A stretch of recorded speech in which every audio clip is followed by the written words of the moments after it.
আসসালামু আলাইকুম। নতুন একটা ভিডিও নিয়ে হাজির হলাম। আসলে আপনারা অনেকেই বিদেশ আসতে চাচ্ছেন।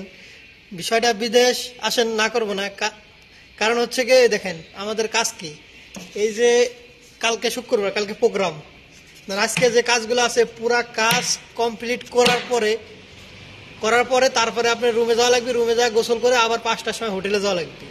কিন্তু একটা জিনিস চিন্তা ভাবনা করছেন, আজ 2 দিন কিন্তু রুমে যাই না। 2 দিন তাহলে কি পরিশ্রম করতে হয়, ঠিক আছে? যদি আপনারা কেউ বিদেশ আসতে চান কি আসবেন, অবশ্যই এই ধৈর্যটা আপনাদের থাকা লাগবে যে আমি 2 দিন 3 দিন রুমে না ঘুমাইয়া থাকতে পারবো। যদি এরকম কেউ পারেন তাহলে বিদেশ আসেন, নাহলে দরকার নাই ভাই।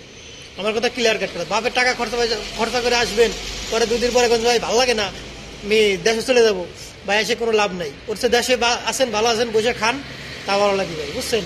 এই দেন বহুত কাম ভাই, বিশ্বাস করবেন না ভাই। আপনার যদি না আসেন তাহলে আপনি বিশ্বাস করবেন। যে আমাদের এক ভাইস্তার আনছে, ও মনে করেন যে কয় বাড়ি এসে কয় অমুক সিরছি দেশে, কিন্তু বিদেশে আনার পরে 4 জায়গায় কাজে লাগাইছে, কিন্তু আসলে ও বলতেছে ভাই এই কাকা আমি কাম করে না, ভালো লাগে না, আমি দেশে চলে যাবো।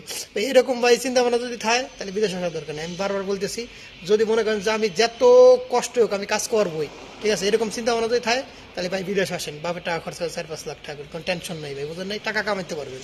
যদি আপনি কষ্ট করতে পারেন আপনার টাকা কামাইতে পারবেন, না যদি নাহলে আপনার নাহলে আপনি বিদেশে আসার দরকার নাই। বারবার বলতেছি ভাই, আপনি যদি টাকা এই কষ্ট করতে পারেন তাহলে আসেন বিদেশ ভাই, আপনার জন্য বিদেশ ঠিক আছে ভাই, বুঝলেন? নাই।